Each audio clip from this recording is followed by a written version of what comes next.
Hi dears, good evening. So നമ്മൾ മുമ്പത്തെ ക്ലാസ്സിൽ നമ്മൾ പറഞ്ഞിരുന്നു, നമ്മൾ ആർക്കിയോളജിയുടെ ഇൻട്രൊഡക്ഷൻ ടു ആർക്കിയോളജി എന്ന പേപ്പർ, BA ഹിസ്റ്ററിയുടെ 6th സെമ്മിലെ ഇൻട്രൊഡക്ഷൻ ടു ആർക്കിയോളജി എന്ന പേപ്പർ നമ്മൾ പഠിക്കാൻ പോവുകയാണ്. നമ്മൾ സിലബസ് ഒക്കെ ഡിസ്കസ് ചെയ്തിട്ടുണ്ട്. ഫുൾ ടോപ്പിക്കുകൾ ഏതൊക്കെയാണ് ടോപ്പിക്കുകൾ നമുക്ക് പഠിക്കാനുള്ളതെന്ന് ഞാൻ നേരത്തെ ക്ലാസ്സിൽ ഡിസ്കസ് ചെയ്തിട്ടുണ്ട്. അത് കാണാത്തവർ ആ വീഡിയോ പോയി കാണുക, എന്നിട്ട് വേണം നമ്മൾ ഇത് കാണുവാൻ. അപ്പം നമുക്ക് ഏതൊക്കെ ടോപ്പിക്കുകളിലൂടെയാണ് നമ്മൾ പഠിക്കേണ്ടത്, ഏതൊക്കെ ടോപ്പിക്കുകളാണ് നമ്മൾ പഠിക്കേണ്ടതെന്ന് നമ്മൾ അറിഞ്ഞിരിക്കണം. ഓക്കെ, നമ്മൾ ഫസ്റ്റ് 4 മൊഡ്യൂളുകളാണ് ഉള്ളതെന്നൊക്കെ നമ്മൾ പറഞ്ഞിരുന്നു.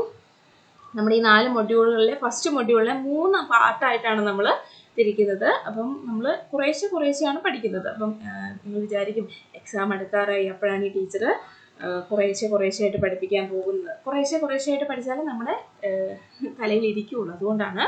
അപ്പം നമുക്ക് പഠിച്ചു തുടങ്ങാം. ഫസ്റ്റ് മൊഡ്യൂളിൻ്റെ ഫസ്റ്റ് പാർട്ടാണ് നമ്മളിവിടെ ഡിസ്കസ് ചെയ്യുന്നത്. മൊഡ്യൂൾ 1 ആർക്കിയോളജിയുടെ മീനിങ്, ഡെഫിനിഷൻ, അങ്ങനെയുള്ള തിയററ്റിക്കൽ ആയിട്ടുള്ള ബേസിക് കാര്യങ്ങളാണ് നമ്മൾ ഈ ഒരു മൊഡ്യൂളിൽ നമ്മൾ പഠിക്കുന്നത്. ആർക്കിയോളജിയുടെ ബേസിക് ആയിട്ടുള്ള കോൺസെപ്റ്റുകളും കാര്യങ്ങളും ഒക്കെയാണ് നമ്മളിവിടെ പഠിക്കുന്നത്. ആർക്കിയോളജി എന്ന വേർഡിൻ്റെ മീനിങ് നോക്കുക. ആർക്കിയോളജി എന്ന വേർഡിൻ്റെ മീനിങ്, വേർഡ് വന്നിരിക്കുന്നത് ഗ്രീക്ക് വേർഡായിട്ടുള്ള ആർക്കോസ്, ലോഗോസ് എന്നീ 2 വേർഡുകളിൽ നിന്നാണ് ആർക്കിയോളജി എന്ന ഒരു വേർഡ് ഉരുത്തിരിഞ്ഞ് വന്നിരിക്കുന്നത്. ആർക്കോസ്, ലോഗോസ്. ആർക്കോസ് എന്ന വേർഡിൻ്റെ മീനിങ് ആൻഷ്യൻ്റ് എന്നാണ്. അതുപോലെ തന്നെ ലോഗോസ് എന്ന വേർഡിൻ്റെ മീനിങ് സ്റ്റഡി അല്ലെങ്കിൽ സയൻസ് എന്നാണ്. അപ്പം ആർക്കോസ്, ലോഗോസ് എന്നീ 2 വേർഡുകൾ കണക്ട് ചെയ്ത് ആർക്കിയോളജി എന്നൊരു വേർഡിൻ്റെ meaning a science involving the study of human past through material remains. A science involving the study of human past through material remains. Class എടുക്കുമ്പോൾ തന്നെ പഠിച്ചു പോവുക. എല്ലാവരും ഒരു നോട്ടും പെന്നും ഒക്കെ എടുത്ത് ഷോർട്ട് നോട്ടായിട്ട് എഴുതി വെക്കുക. ഈ നോട്ടല്ലാതെ നിങ്ങളുടെ കയ്യിൽ ഒരു ഷോർട്ട് നോട്ട് ഉണ്ടായിരിക്കുന്നത് ഏറ്റവും നല്ലതാണ്. ഷോർട്ടായിട്ട് നോട്ട് പ്രിപ്പയർ ചെയ്യുമ്പം ഈ ഒരു നോട്ടിനേക്കാൾ ഉപരിയായിട്ട് നിങ്ങൾക്കത് ഉപകാരപ്പെടും. കാരണം ഷോർട്ട് നോട്ട് നോക്കി പഠിച്ചു കഴിഞ്ഞാൽ നിങ്ങൾ എഴുതിയ നോട്ട് നോക്കി നിങ്ങൾ എഴുതുന്ന കാര്യങ്ങൾ നിങ്ങൾ കുറച്ചുകൂടെ നിങ്ങളുടെ മെമ്മറിയിൽ നിൽക്കും. അപ്പോൾ അത് നോക്കി പഠിക്കുമ്പോൾ നിങ്ങൾക്ക് കുറച്ചുകൂടി ഈസി ആയിരിക്കും. ആർക്കിയോളജി എന്ന വേർഡിൻ്റെ മീനിങ് എന്താണ്? A science involving the study of human past. Archaeology എന്ന് പറയുന്ന ഒരു സയൻസ് ആണ്. ആ സയൻസിൽ എന്തൊക്കെയാണ് നമ്മൾ പഠിക്കുന്നത്? Involving the study of human past through material remains. മനുഷ്യന്റെ പുരാതന കാല ജീവിതത്തെക്കുറിച്ച് അല്ലെങ്കിൽ പഴയകാല ജീവിതത്തെക്കുറിച്ചാണ്. അത് എങ്ങനെയാണ് നമ്മൾ പഠിക്കുന്നത്? Through material remains.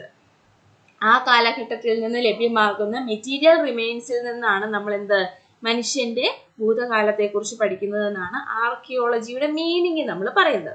Okay, ആർക്കിയോളജിയുടെ meaning ആണ് A science involving the study of human past through material remains. Okay, അടുത്തതാണ് നമ്മുടെ ആർക്കിയോളജിയുടെ ഒരു ഡെഫിനേഷൻ. ഞാനിവിടെ ഒരു ഡെഫിനേഷൻ കൊടുത്തിട്ടുണ്ട്. നിങ്ങൾക്ക് ഏത് ഡെഫിനേഷൻ വേണമെങ്കിലും പഠിക്കാം. ഓക്കെ, ആർക്കിയോളജിയുടെ ഒരു ഡെഫിനേഷൻ പഠിച്ചു വയ്ക്കുക. Archaeology is the study of past human culture through the recovery, analysis and interpretation of material remains such as artifacts, architecture and cultural landscapes. It aims to understand human history, evolution and cultural development. എന്താണ് archaeology എന്ന് പറയുന്നത്?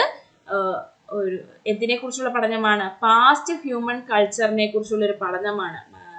പുരാതന മനുഷ്യന്റെ ജീവിതത്തെ കുറിച്ചുള്ള ഒരു പഠനമാണ്. അത് പഠിക്കുന്നത് എങ്ങനെയാണ്? നമ്മൾ നേരത്തെ പറഞ്ഞു, മീനിങ്ങിൽ പറഞ്ഞു അല്ലേ? Through the recovery, analysis and interpretation. എന്താണ്? നമ്മുടെ മെറ്റീരിയൽ റിമെയിൻസിനെ റിക്കവർ ചെയ്തെടുക്കുന്നു. അതിനുശേഷം അതിനെ അനലൈസ് ചെയ്യുകയും ഇന്റർപ്രിറ്റ് ചെയ്യുകയും വ്യാഖ്യാനിക്കുകയും വിശകലനം ചെയ്യുകയും ചെയ്തതിന് ശേഷമാണ് നമ്മൾ ഇതിനെക്കുറിച്ച് പഠിക്കുന്നത്. എന്തൊക്കെയാണ് നമ്മൾ വ്യാഖ്യാനിക്കുകയും വിശകലനം ചെയ്യുകയും ഒക്കെ ചെയ്യുന്നത്? such as artifacts, architecture and cultural landscape. ആ കാലഘട്ടത്തിൽ അവർ ഉപയോഗിച്ചിരുന്ന ആർട്ടിഫാക്റ്റുകൾ, അതുപോലെ തന്നെ അവരുടെ ആർക്കിടെക്ചർ സ്റ്റൈലുകൾ, കൾച്ചറൽ ലാൻഡ്സ്കേപ്പുകൾ, ഇതിൻ്റെയൊക്കെ ഫീച്ചേഴ്സ് മനസ്സിലാക്കി അതിനെയൊക്കെ അനലൈസ് ചെയ്യുകയും ഇന്റർപ്രിറ്റ് ചെയ്യുകയും വ്യാഖ്യാനിക്കുകയും വിശകലനം ചെയ്യുകയും ചെയ്തിട്ടാണ് മനുഷ്യന്റെ പുരാതന കാല ജീവിതത്തെക്കുറിച്ച് പഠിക്കുന്നതെന്നാണ് ഡെഫിനേഷനിൽ പറയുന്നത്. It aims to understand human history, evolution and cultural development. ഇതിന്റെ ആർക്കിയോളജിയുടെ പ്രധാനപ്പെട്ട എയിം എന്ന് പറയുന്നത് എന്താണ്? മനുഷ്യന്റെ ചരിത്രത്തെയും മനുഷ്യന്റെ പരിണാമത്തെയും കൂടുതലായിട്ട് മനസ്സിലാക്കുക, അതുപോലെ തന്നെ കൾച്ചറൽ ഡെവലപ്മെന്റ് എങ്ങനെയുള്ളതായിരുന്നു എന്ന് മനസ്സിലാക്കുക എന്നുള്ളതാണ് ഈ ഡെഫിനിഷനിൽ പറയുന്നത്. ഓക്കെ, അപ്പൊ ആർക്കിയോളജി എന്ന് പറഞ്ഞിട്ടുണ്ടെങ്കിൽ സിമ്പിൾ ആയിട്ട് പറയുകയാണെങ്കിൽ എന്താണ്? ആർക്കിയോളജി എന്ന് പറയുന്നത് പുരാതന കാല മനുഷ്യന്റെ ജീവിത രീതിയെക്കുറിച്ചുള്ള പഠനമാണ്. ആ ജീവിത രീതിയെക്കുറിച്ചുള്ള പഠനം എങ്ങനെയാണ് നടന്നത്? ആ കാലഘട്ടത്തിൽ അവർ ഉപയോഗിച്ചിരുന്ന മെറ്റീരിയൽ റിമെയിൻസിൽ നിന്നൊക്കെയാണ് ഇതിനെക്കുറിച്ച് കൂടുതലായിട്ട് പഠിക്കുന്നത്. ഇത്രയാണ് നമുക്ക് ഡെഫിനിഷൻ ഉള്ളത്. ഓക്കെ, അപ്പൊ നമ്മൾ ആർക്കിയോളജിയുടെ മീനിങ് പഠിച്ചു, ഡെഫിനേഷനും പഠിച്ചു. പഠിക്കാനുള്ളത് ആർക്കിയോളജിയുടെ goals of archaeology and nature of archaeology. Goals of archaeology എന്താണെന്ന് നോക്കാം. ഒരു 5 ഗോൾസ് ആണ് നമ്മൾ പ്രധാനമായിട്ടും കൊടുത്തിരിക്കുന്നത്. സിമ്പിൾ ആയിട്ടുള്ളതാണ്, നോക്കുക. Understanding past human societies. എന്താണ് ആർക്കിയോളജി? എന്താണ് പുരാതനകാല മനുഷ്യന്റെ സമൂഹത്തെക്കുറിച്ച് മനസ്സിലാക്കുവാൻ നമ്മളെ സഹായിക്കുന്ന ഒന്നാണ്. പുരാതനകാല മനുഷ്യന്റെ സൊസൈറ്റി, അവരുടെ സമൂഹം എങ്ങനെയുള്ളതായിരുന്നു. നമ്മൾക്ക് ഈ ആർക്കിയോളജി പഠിക്കുമ്പോൾ തന്നെ നമ്മുടെ മനസ്സിൽ ഒരു ആർക്കിയോളജിക്കൽ സൈറ്റ് ആയിട്ട് അല്ലെങ്കിൽ ഏതെങ്കിലും ഒരു സൈറ്റ് നമ്മുടെ മനസ്സിലുണ്ടായിരിക്കുക. ഇപ്പൊ നമുക്ക് ഹാരപ്പൻ സിവിലൈസേഷൻ നമുക്കറിയാം അല്ലെ. ഹാരപ്പൻ സിവിലൈസേഷൻ അല്ലെങ്കിൽ ഇൻഡസ് വാലി സിവിലൈസേഷനെ കുറിച്ചൊക്കെ നമുക്കറിയാം. ഇപ്പൊ ഹാരപ്പൻ സിവിലൈസേഷന്റെ മനസ്സിൽ വെക്കുക. അപ്പം നമുക്ക് എന്താണ് ഈ ഹാരപ്പൻ സൊസൈറ്റിയുടെ അല്ലെങ്കിൽ ആ ഒരു സൈറ്റ് ആർക്കിയോളജിക്കൽ ആയിട്ടുള്ള പഠനത്തിലൂടെയാണ് എന്ത് ആൻഷ്യന്റ് കാലഘട്ടത്തിൽ അല്ലെങ്കിൽ ഇങ്ങനെയൊരു സൊസൈറ്റി ഇന്ത്യയിൽ നമ്മുടെ ഇടയിൽ ജീവിച്ചിരുന്നു. പുരാതന കാലഘട്ടത്തിൽ ഇങ്ങനെയൊരു ഹാരപ്പൻ സിവിലൈസേഷൻ ഉണ്ടായിരുന്നു.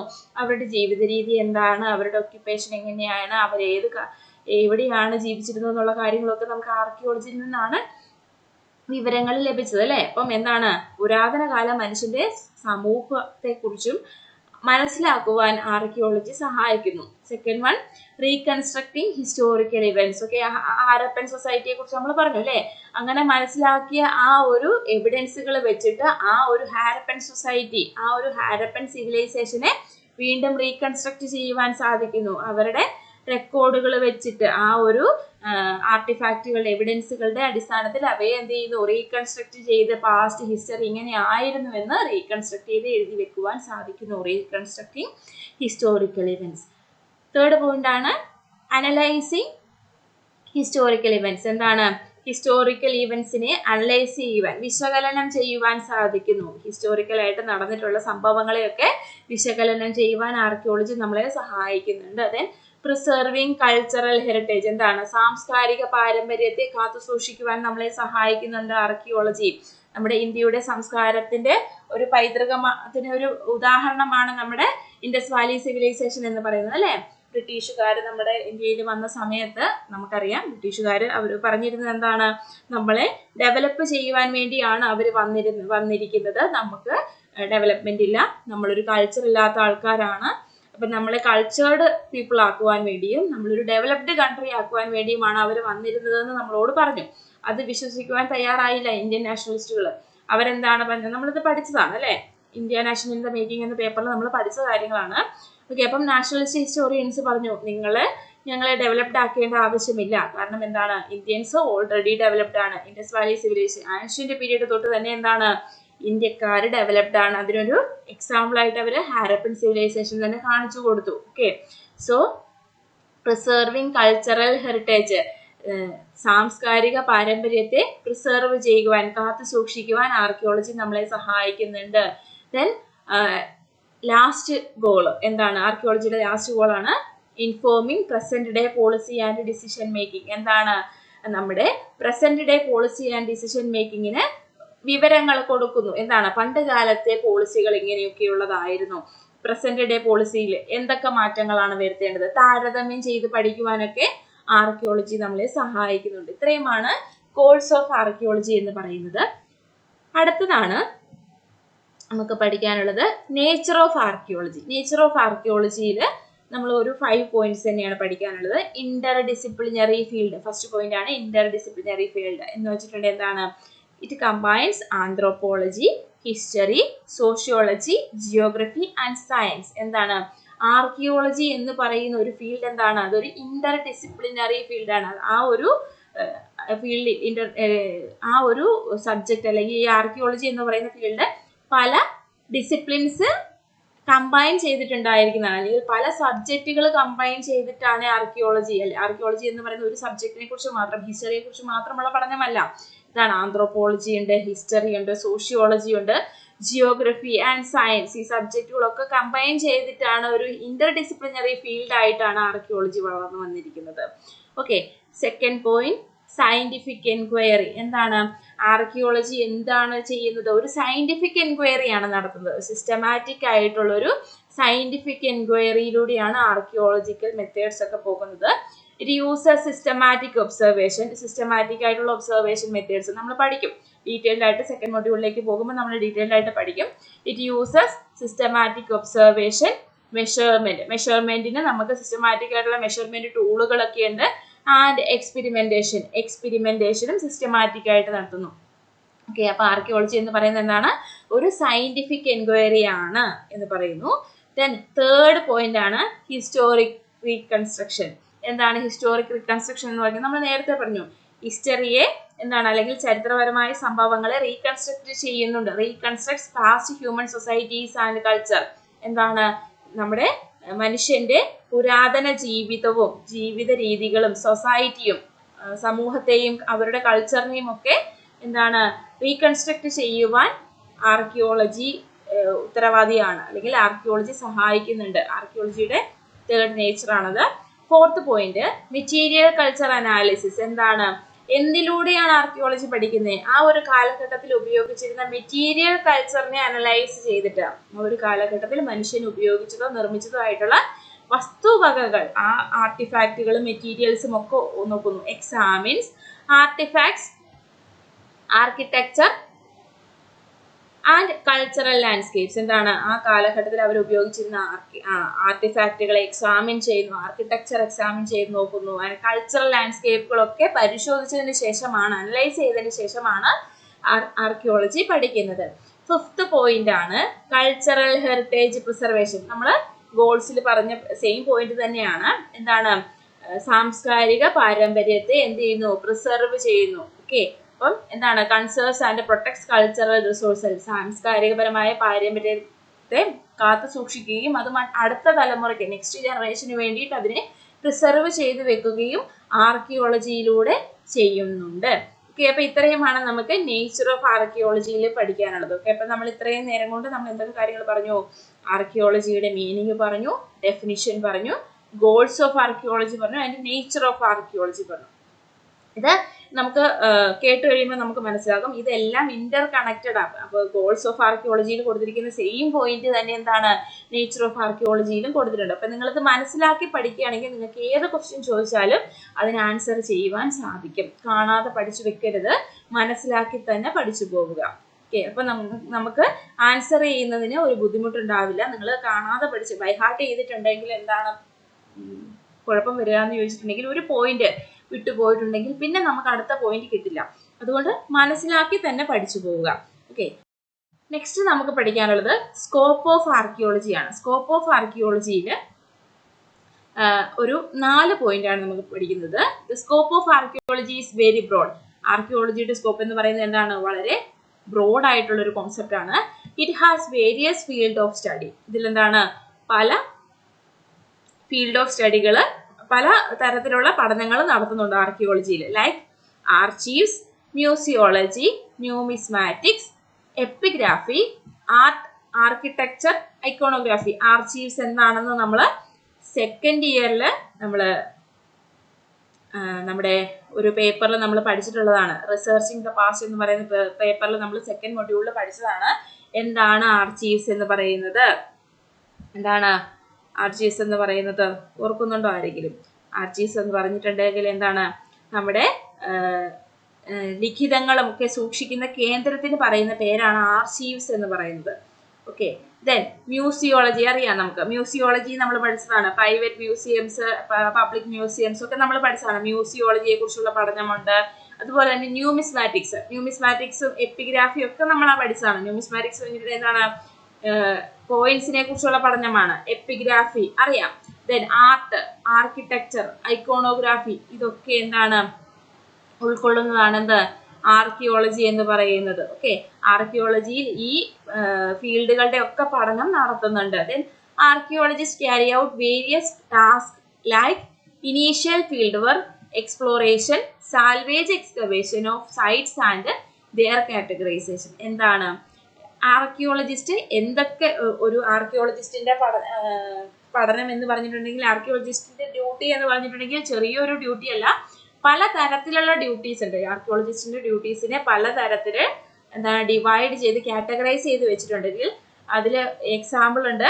എന്താണ് ഇനീഷ്യൽ ഫീൽഡ് വർക്ക് ഉണ്ട്. ആദ്യമായിട്ട് ഒരു സൈറ്റ് കണ്ടുപിടിക്കുമ്പോൾ ആ സൈറ്റിൽ പോയിട്ട് ഇനീഷ്യൽ ഫീൽഡ് വർക്ക് നടത്തും.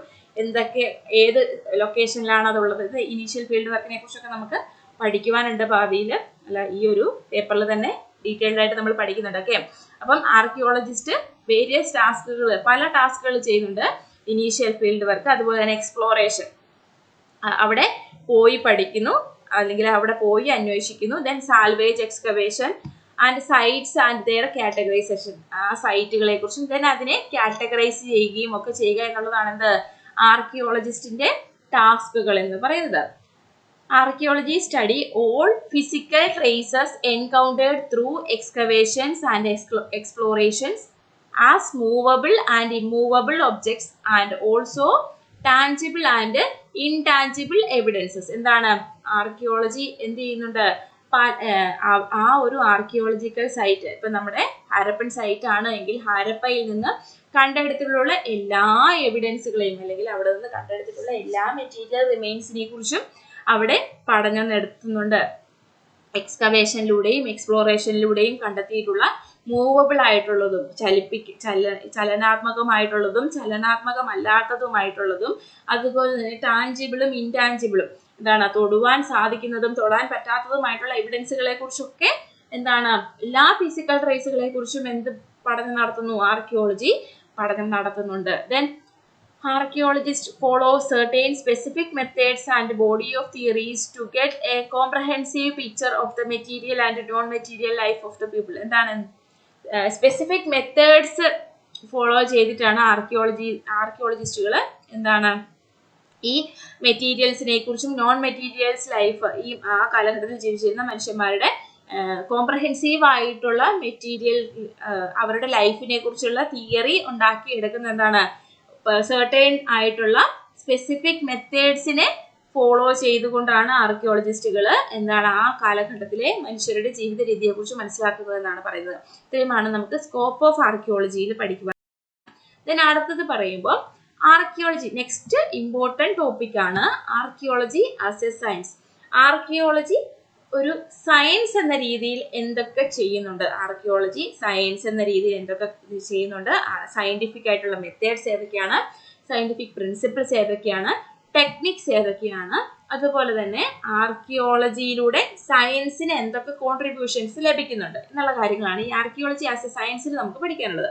ഓക്കെ, അപ്പം ആർക്കിയോളജി ആസ് എ സയൻസ് എന്ന് പറയുമ്പോൾ ആർക്കിയോളജി കമ്പൈൻസ്, ആർക്കിയോളജി ഏതൊക്കെ സബ്ജക്റ്റുകൾ കമ്പൈൻ ചെയ്യുന്നുണ്ട്? Anthropology, history, sociology and science to reconstruct the past. എന്താണ് ഇത്രയും സബ്ജക്റ്റുകളെ കമ്പൈൻ ചെയ്യുന്നത് എന്തിനു വേണ്ടിയിട്ടാണ്? പാസ്റ്റിനെ റീകൺസ്ട്രക്ട് ചെയ്യുവാൻ വേണ്ടി, വീണ്ടും ഒന്നുകൂടി റീക്രിയേറ്റ് ചെയ്യുവാൻ വേണ്ടിയിട്ടാണ് ഈ സബ്ജക്റ്റുകളെയൊക്കെ എന്ത് ചെയ്യുന്നത്? കമ്പൈൻ ചെയ്യുന്നത്. അഡ്രസ്സിങ് ക്വസ്റ്റ്യൻസ് ലൈക്ക്, ഒരു ആർക്കിയോളജിസ്റ്റ് അല്ലെങ്കിൽ ഒരു ആർക്കിയോളജിസ്റ്റിന്റെ മനസ്സിൽ എന്തൊക്കെ ഒരു സൈറ്റിനെ കുറിച്ചുള്ള ഒരു സൈറ്റ് അദ്ദേഹം എക്സ്കവേറ്റ് ചെയ്യാൻ പോകുമ്പോൾ അല്ലെങ്കിൽ ആർക്കിയോളജിക്കൽ ഒരു സൈറ്റിനെ കുറിച്ച് ആർക്കിയോളജിക്കൽ സ്റ്റഡി നടത്തുവാൻ പോകുമ്പോൾ ഒരു ആർക്കിയോളജിസ്റ്റിന്റെ മൈൻഡിൽ വരേണ്ട ക്വസ്റ്റ്യൻസ് ആണ് ഇവിടെ കൊടുത്തിരിക്കുന്നത്. Addressing questions like how did past societies live, എങ്ങനെയാണ് ആ കാലഘട്ടത്തിലെ സൊസൈറ്റി സമൂഹങ്ങൾ ജീവിച്ചിരുന്നത് എങ്ങനെയാണ്? What were their cultural social and economic system, എങ്ങനെയുള്ളതായിരുന്നു അവരുടെ സാംസ്കാരികപരവും സാമൂഹികപരവും സാമ്പത്തികപരവുമായിട്ടുണ്ടായിരുന്ന വ്യവസ്ഥകളൊക്കെ എങ്ങനെയുള്ളതായിരുന്നു? അവരെങ്ങനെയായിരുന്നു സാമൂഹികപരമായിട്ടുള്ള അവരുടെ ജീവിത രീതികൾ എങ്ങനെയുള്ളതായിരുന്നു? എക്കണോമിക്കൽ ആയിട്ടുള്ള ജീവിത രീതികൾ വ്യവസ്ഥകൾ എന്തൊക്കെയായിരുന്നു? അവരുടെ പ്രധാനപ്പെട്ട ഒക്യുപ്പേഷൻസ് എന്തൊക്കെയായിരുന്നു? കൾച്ചറൽ ആയിട്ടുള്ളതെന്ന് പറയുമ്പോൾ എന്താണ്? അവരുടെ മത ആചാര റിലീജിയസ് കോൺസെപ്റ്റുകൾ എന്തൊക്കെയായിരുന്നു? അവരുടെ ജീവിത രീതികൾ എന്തൊക്കെയായിരുന്നു എന്നുള്ള കാര്യങ്ങളൊക്കെ ആണ് അവിടെ പറയുന്നത്. Then how did they interact with their environment, അവരുടെ പരിതസ്ഥിതിയുമായിട്ട് എങ്ങനെയാണ് ഇന്ററാക്ട് ചെയ്തിരുന്നത്? ആ ഒരു കാലഘട്ടത്തിൽ ജീവിച്ചിരുന്ന മനുഷ്യന്മാര് എങ്ങനെയാണ് അവരുടെ പരിതസ്ഥിതിയുമായിട്ട് ഇന്ററാക്ട് ചെയ്തിരുന്നത്? ഓക്കെ, ഫോർത്ത് പോയിന്റിലേക്ക് വരുമ്പോൾ what were their technological developments, എന്തൊക്കെയായിരുന്നു അവരുടെ കാലഘട്ടത്തിൽ അവർ നേടിയെടുത്തിട്ടുള്ള ടെക്നോളജിക്കൽ ആയിട്ടുള്ള ഡെവലപ്മെന്റുകൾ, സാങ്കേതിക വിദ്യപരമായിട്ടുള്ള പുരോഗതികൾ എന്തൊക്കെയാണ് അവർ നേടിയെടുത്തിട്ടുള്ളത്. നമുക്കറിയാം, പുരാതനകാല മനുഷ്യന്മാരെ കുറിച്ച് നമ്മൾ പഠിച്ചപ്പോൾ പറഞ്ഞിട്ടുണ്ട്, ആദ്യകാലങ്ങളിൽ അവർ വേട്ടയാടിയായിരുന്നു ജീവിച്ചിരുന്നത്. അതിനുശേഷം അവരെന്ത് ചെയ്തു, കൃഷി ആരംഭിച്ചതോടെയാണ് സെറ്റിൽഡ് ലൈഫ് ആരംഭിച്ചത്. നമ്മുടെ ചക്രത്തിന്റെയും അതുപോലെ തന്നെ തീയുടെയും കണ്ടുപിടുത്തത്തോടെയാണ് അവരെന്ത് ചെയ്തത്, ഭക്ഷണങ്ങള് പാകം ചെയ്യുവാൻ തുടങ്ങിയത്. തീയുടെ കണ്ടുപിടുത്തത്തോടെയാണ് ഭക്ഷണങ്ങൾ പാകം ചെയ്ത് വേവിച്ച് കഴിക്കുവാൻ ആരംഭിച്ചിരുന്നത്. അതൊക്കെ നമ്മൾ പഠിച്ചിട്ടുണ്ട് അല്ലെ. അതിനുശേഷം കൂർത്ത ആയുധങ്ങളൊക്കെ ഉപയോഗിക്കുവാൻ തുടങ്ങി, അങ്ങനെയുള്ള പല കാര്യങ്ങൾ. അപ്പം എന്താണ് അവരുടെ ജീവിത രീതി, അല്ലെങ്കിൽ what were their technological development, സാങ്കേതികപരമായിട്ടുള്ള ഡെവലപ്മെന്റുകൾ എന്തൊക്കെയായിരുന്നു എന്നാൽ ഇത്രയും ക്വസ്റ്റ്യൻസ് ആണ് ഒരു ആർക്കിയോളജിസ്റ്റിന് ഒരു സൈറ്റ് അല്ലെങ്കിൽ ഒരു ആർക്കിയോളജിക്കൽ സൈറ്റിലേക്ക് പോകുമ്പോൾ ഒരു ആർക്കിയോളജിസ്റ്റിന്റെ മനസ്സിലേക്ക് വരേണ്ട ക്വസ്റ്റ്യൻസ് ആണ് ഈ പറയുന്ന ക്വസ്റ്റ്യൻസ്. ഈ ക്വസ്റ്റ്യൻസിന് ആൻസർ ചെയ്യുമ്പോൾ തന്നെ ഒരു ആർക്കിയോളജിസ്റ്റിന് അദ്ദേഹത്തിന്റെ സൈറ്റിനെ കുറിച്ച് ഒരു ക്ലിയർ പിക്ചർ കിട്ടുമെന്നാണ് പറയുന്നത്. ദെൻ ഈ ആർക്കിയോളജി ആസ് എ സയൻസിൽ നമുക്ക് പഠിക്കാനുള്ള നെക്സ്റ്റ് ഇമ്പോർട്ടൻറ്റ് ടോപ്പിക്കാണ് സയന്റിഫിക് മെത്തേഡ്സ്. ഏതൊക്കെ സയന്റിഫിക് മെത്തേഡ്സിലൂടെയാണ് ആർക്കിയോളജി സയന്റിഫിക്കലി പഠിക്കുന്നത്, ആർക്കിയോളജിക്കൽ സയന്റിഫിക് മെത്തേഡ്സ് ഏതൊക്കെയാണെന്ന് നോക്കുന്നത്. First വണ്ണാണ് observation. ഒബ്സർവേഷൻ എന്താണ്, നിരീക്ഷിക്കുകയാണ്. എങ്ങനെ സയന്റിഫിക്കലി നിരീക്ഷിക്കുമ്പോൾ എങ്ങനെയാണ്, careful examination of sites, artefacts and features. ആ ഒരു സൈറ്റിലേക്ക് പോവുകയും അവിടെയുള്ള സൈറ്റിനെ കെയർഫുൾ എക്സാമിനേഷൻ നടത്തുന്നു. ഇത് വളരെ ശ്രദ്ധയോടെ അതിനെ നിരീക്ഷണങ്ങൾക്ക് വിധേയമാക്കുകയും അവിടെയുള്ള ആർട്ടിഫാക്റ്റുകളെ കുറിച്ചും അതിന്റെ ഫീച്ചേഴ്സുകളും ഒക്കെ കെയർഫുൾ എക്സാമിനേഷൻ നടത്തുന്നു. അതാണ് ഒബ്സർവേഷൻ മെത്തേഡ് എന്നുകൊണ്ട് ഉദ്ദേശിക്കുന്നത്. സെക്കൻഡ് സയന്റിഫിക് മെത്തേഡാണ് മെഷർമെന്റ് എന്ന് പറയുന്നത്. സെക്കൻഡ് സയന്റിഫിക് മെത്തേഡാണ് measurement. Quantitative data collection. Quantitative ആയിട്ട് ഡാറ്റ കളക്ട് ചെയ്യുന്നു. ക്വാളിറ്റേറ്റീവ് ആയിട്ടുള്ള ഡാറ്റ അല്ല, ക്വാണ്ടിറ്റേറ്റീവ് ആയിട്ട് എന്ന് പറയുമ്പോൾ എന്താണ്, നമുക്ക് എന്താണ് ന്യൂമറിക്കലി കിട്ടുന്ന ഡാറ്റയാണ്. ഓക്കെ, അപ്പൊ ക്വാണ്ടിറ്റേറ്റീവ് ആയിട്ട് ഡാറ്റ കളക്ട് ചെയ്യുന്നതിനുള്ള എക്സാമ്പിൾ ആണ് ഒന്ന് റേഡിയോ കാർബൺ ഡേറ്റിംഗ്. നമ്മൾ കേട്ടിട്ടുള്ളവയാണ്. റേഡിയോ കാർബൺ ഡേറ്റിംഗ് എന്നത് നമ്മൾ പ്രധാനപ്പെട്ട ടെക്നോളജീസ് പഠിക്കുമ്പോൾ നമ്മൾ പഠിക്കുന്നതാണ്. റേഡിയോ കാർബൺ ഡേറ്റിംഗ് എന്ന് പറഞ്ഞിട്ടുണ്ടെങ്കിൽ എന്താണ്, നമ്മുടെ ആർട്ടിഫാക്റ്റുകളെ അവയുടെ കാലപ്പഴക്കം നിർണ്ണയിക്കുവാൻ വേണ്ടി ഉപയോഗിക്കുന്ന ഒരു ടെക്നോളജിയാണ് റേഡിയോ കാർബൺ ഡേറ്റിംഗ് എന്ന് പറയുന്നത്. അതുപോലെ തന്നെ സ്ട്രാറ്റിഗ്രാഫി എന്ന് പറയുന്നത് സെഡിമെന്റേഷൻ അല്ലെങ്കിൽ ശിലകളുടെ ലെയറിങ് മനസ്സിലാക്കുന്നതിന് വേണ്ടിയാണ് ഈ സ്ട്രാറ്റിഗ്രാഫി ഉപയോഗിക്കുന്നത്. ഓക്കെ, ഇത് നമ്മുടെ മെഷർമെന്റ് ടെക്നിക്കുകൾ അല്ലെങ്കിൽ ക്വാണ്ടിറ്റേറ്റീവ് ഡാറ്റ കളക്ഷന്റെ എക്സാമ്പിൾസ് ആണ് നമ്മൾ പറഞ്ഞത്. ഓക്കെ, അപ്പം ഈ സയന്റിഫിക് മെത്തേഡ്സിൽ രണ്ടാമത്തേതാണ് മെഷർമെന്റ് മെത്തേഡ്. തേർഡ് വണ്ണാണ് എക്സ്പെരിമെന്റേഷൻ എന്ന് പറയുമ്പോൾ എന്താണ്, controlled tests to stimulate past conditions മനസ്സിലാക്കുവാൻ വേണ്ടിയിട്ട് എന്താണ് അവിടെ നിന്ന് കിട്ടുന്ന ആർട്ടിഫാക്റ്റുകളെ എന്ത് ചെയ്യുന്നു, എക്സ്പെരിമെന്റേഷന് വിധേയമാക്കുന്നു. എന്താണ്, കൺട്രോൾഡ് ടെസ്റ്റുകൾ മാത്രമേ നടത്തുന്നുള്ളൂ. എന്തുകൊണ്ടാണ് കൺട്രോൾഡ് ടെസ്റ്റുകൾ നടത്തുന്നു എന്ന് പറയുന്നത്, അതായത് നമുക്ക് ലഭിക്കുന്ന ആർട്ടിഫാക്റ്റുകൾ എന്ന് പറയുന്നത് ഒരുപാട് കാലം പഴക്കമുള്ളവയാണ്. അതിനെ നശിപ്പിക്കാത്ത രീതിയിലുള്ള ടെസ്റ്റുകൾ മാത്രമേ നമ്മൾ അവിടെ നടത്തുന്നുള്ളൂ. ഓക്കെ, അതിനെയാണ് controlled test to stimulate past conditions എന്നുകൊണ്ട് ഉദ്ദേശിക്കുന്നത്. ഫോർത്ത് സയന്റിഫിക് മെത്തേഡാണ് അനാലിസിസ്, അതായത് statistical and comparative analysis of data. അങ്ങനെ നമ്മൾ കളക്ട് ചെയ്യുന്ന ഡാറ്റകൾ എന്താണ്, സ്റ്റാറ്റിസ്റ്റിക്കലി നമ്മൾ എന്ത് ചെയ്യുന്നു, അനലൈസ് ചെയ്യുന്നു. അതുപോലെ തന്നെ കമ്പാരേറ്റീവ് ആയിട്ട് അനലൈസ് ചെയ്യുന്നു. അതിനെ മറ്റു ഡാറ്റകളുമായിട്ട് അല്ലെങ്കിൽ മറ്റ് സൈറ്റുകളിൽ നിന്ന് കിട്ടിയിട്ടുള്ള ഡാറ്റകളുമായിട്ട് കമ്പയർ ചെയ്ത് പഠിക്കുന്നു, അല്ലെങ്കിൽ മറ്റ് ആർട്ടിഫാക്റ്റുകളുമായിട്ട് കമ്പയർ ചെയ്ത് പഠിക്കുന്നു എന്നൊക്കെ പറയാം. ഓക്കെ, അതാണ് ഫോർത്ത് മെത്തേഡ് എന്ന് പറയുന്നത്. അതിനുശേഷം ഫിഫ്ത്ത് മെത്തേഡ് എന്ന് പറയുന്നത് എന്താണ്, inference, drawing conclusions based on evidences. എന്താണ് ഇൻഫറൻസ് എന്ന് പറയുമ്പോൾ എന്താണ്, നമുക്ക് കിട്ടിയിട്ടുള്ള എവിഡൻസുകളുടെ ഒക്കെ അടിസ്ഥാനത്തിൽ നമ്മൾ എന്ത് ചെയ്യുന്നു, ഒരു കൺക്ലൂഷനിലേക്ക് എത്തുകയാണ്. ആ എവിഡൻസുകളുടെ ഒക്കെ ബേസിൽ ഇതൊക്കെയായിരുന്നു ഈ കാലഘട്ടത്തിൽ സംഭവിച്ചിരുന്നത്. ഹാരപ്പൻ സൊസൈറ്റിയുടെ കാര്യം പറയുകയാണെങ്കിൽ, അല്ലെങ്കിൽ സിന്ധു നദീതട സംസ്കാരത്തിന്റെ കാര്യം പറയുകയാണെങ്കിൽ, അത് വളരെ ഒരു ഡെവലപ്ഡ് ആയിട്ടുള്ളൊരു സൊസൈറ്റി ആയിരുന്നു. എന്നതാണ്, കൃഷി ആരംഭിച്ചിരുന്നു. കൃഷിയോടനുബന്ധിച്ചായിട്ട് കൃഷി തുടങ്ങുന്നതിന് വേണ്ടി അവർ സിന്ധു നദിയുടെ തീരത്തായിരുന്നു അവർ താമസിച്ചിരുന്നത്. ഫലഭൂയിഷ്ടമായ മണ്ണും ജലലഭ്യതയ്ക്കും വേണ്ടിയിട്ടാണ് അവർ സിന്ധു നദിയുടെ തീരത്ത് താമസിച്ചിരുന്നത് എന്നുള്ള കാര്യങ്ങളൊക്കെ നമ്മൾ വിത്ത് എവിഡൻസോടെയാണ് നമ്മൾ എന്ത് ചെയ്യുന്നത്, ആ ഒരു കൺക്ലൂഷനിലേക്ക് എത്തുന്നത്. ഇതാണ് ഇവിടെ പറയുന്നത്. ഓക്കെ, ഇത്രയാണ് നമ്മൾ സയന്റിഫിക് മെത്തേഡുകൾ, സയൻസിൽ യൂസ് ചെയ്യുന്ന സയന്റിഫിക് മെത്തേഡ്സ് എന്ന് പറയുന്നത്. ആർക്കിയോളജി ആസ് എ സയൻസിലും യൂസ് ചെയ്യുന്ന സയന്റിഫിക് മെത്തേഡ്സ്. നെക്സ്റ്റ് നമുക്ക് പഠിക്കുവാനുള്ളത് സയന്റിഫിക് പ്രിൻസിപ്പിൾസും അതുപോലെ തന്നെ സയന്റിഫിക് ടെക്നോളജീസുമാണ്. സയന്റിഫിക് പ്രിൻസിപ്പിൾസ് നോക്കാം നമുക്ക്.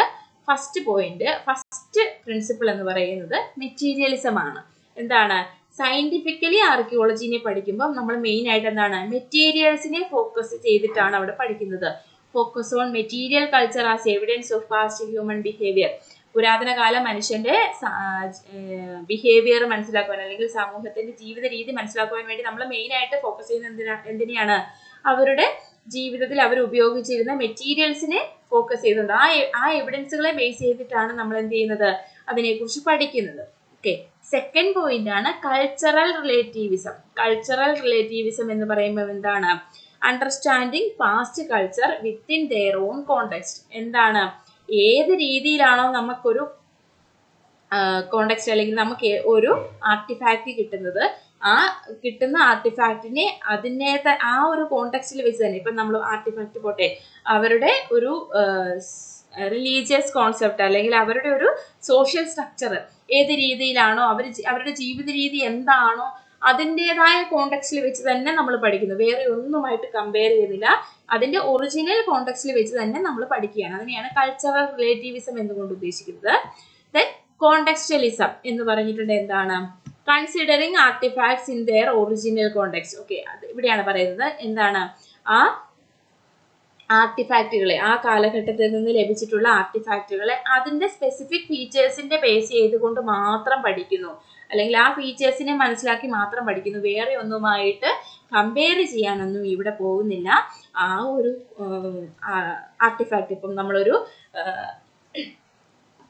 കോയിൻ കിട്ടിയെന്ന് വിചാരിക്കുക, ആ കോയിനിൽ കൊടുത്തിരിക്കുന്ന മുദ്ര ആരുടേതാണെന്ന് മനസ്സിലാക്കുന്നു, അത് ഏത് കാലഘട്ടത്തിലാണെന്നുള്ളത് മനസ്സിലാക്കുന്നു, അതുമായിട്ട് ബന്ധപ്പെട്ട കാര്യങ്ങൾ അതിന്റെ ഫീച്ചേഴ്സിനെ ബേസ് ചെയ്തുകൊണ്ട് മാത്രം പഠിക്കുന്നു.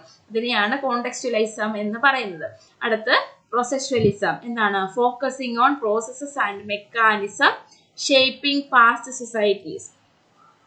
എന്താണ്, പാസ്റ്റ് സൊസൈറ്റീനെ ഷേപ്പ് ചെയ്യാൻ വേണ്ടിയിട്ട് ഉപയോഗിച്ചിട്ടുള്ള അല്ലെങ്കിൽ അവരുടെ പാസ്റ്റ് സൊസൈറ്റീനെ ഷേപ്പ് ചെയ്തത് ഏതൊക്കെ പ്രോസസ്സുകളിലൂടെയാണ്, ആ മെക്കാനിസം എന്താണ്, ആ പ്രോസസ്സുകൾ എന്താണ് എന്ന് മനസ്സിലാക്കുന്നു. അവരുടെ ഡെവലപ്മെന്റുകളുടെ പ്രോസസ്സുകൾ മനസ്സിലാക്കുന്നു. അത്രേ ഉള്ളൂ.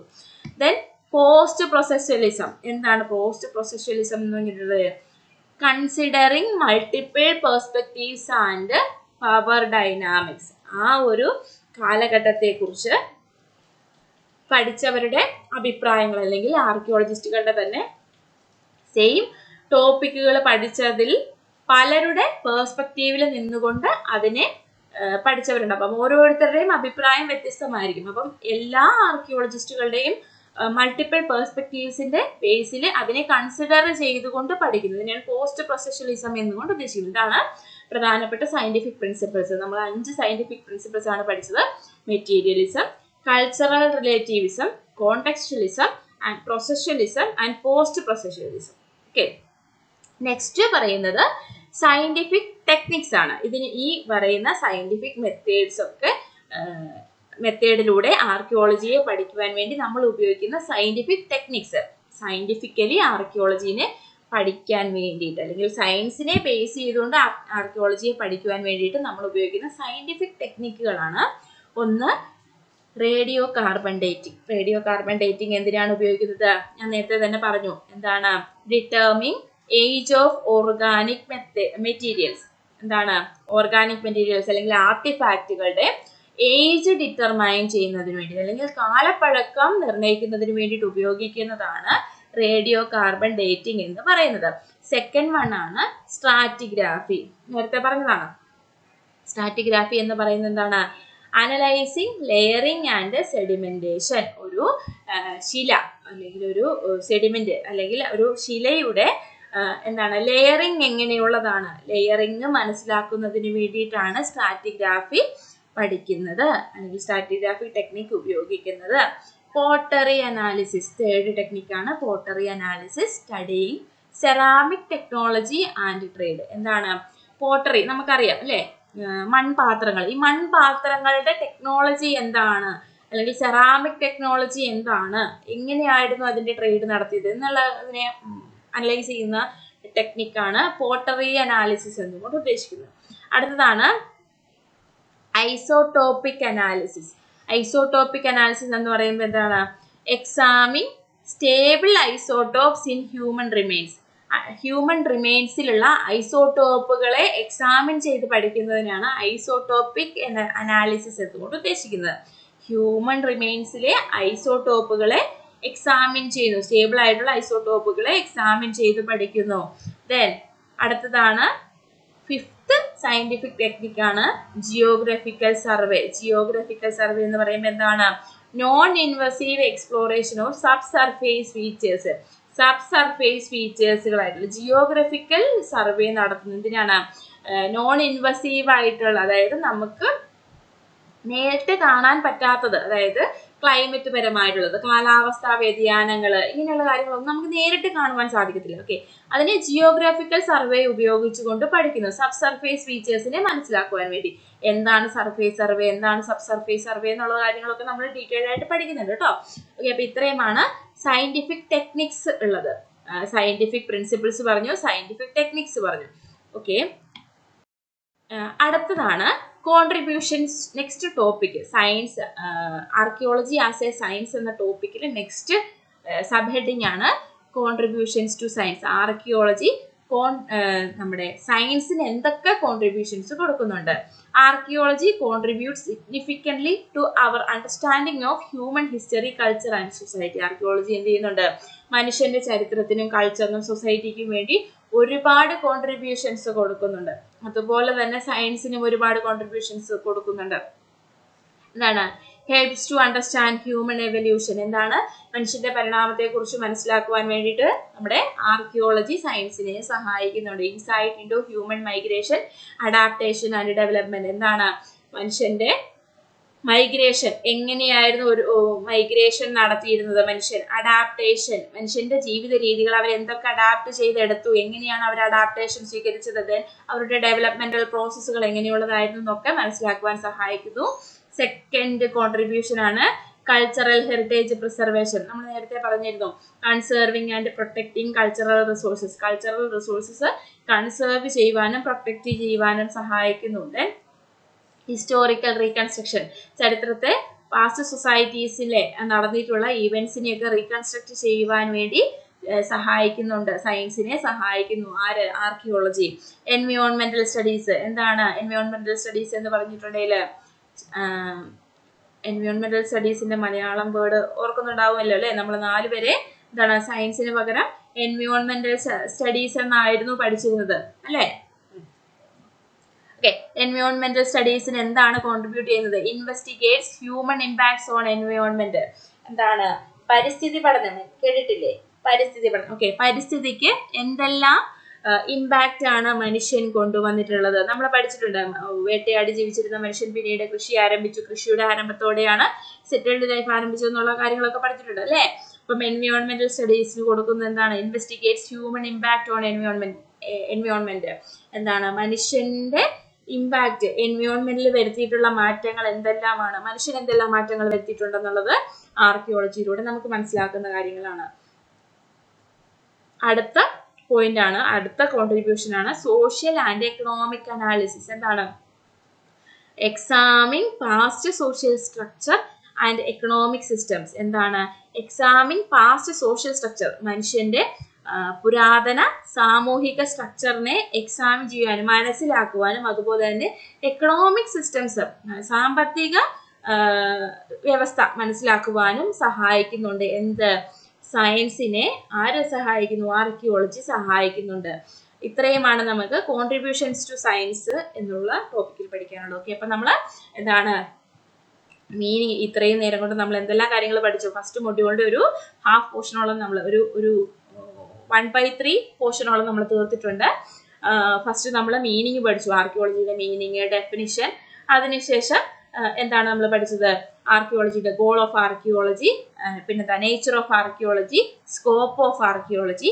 അതിനുശേഷം archaeology as a science.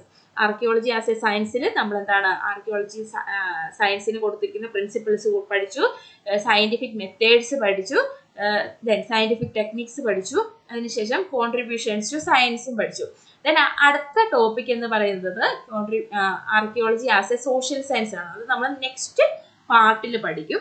Okay, അപ്പം ഇതുവരെ പഠിച്ച കാര്യങ്ങളെല്ലാം നിങ്ങൾ റിവൈൻഡ് ചെയ്ത് നോക്കുക, ഷോർട്ട് നോട്ടുകൾ എഴുതിയത് നോക്കുക.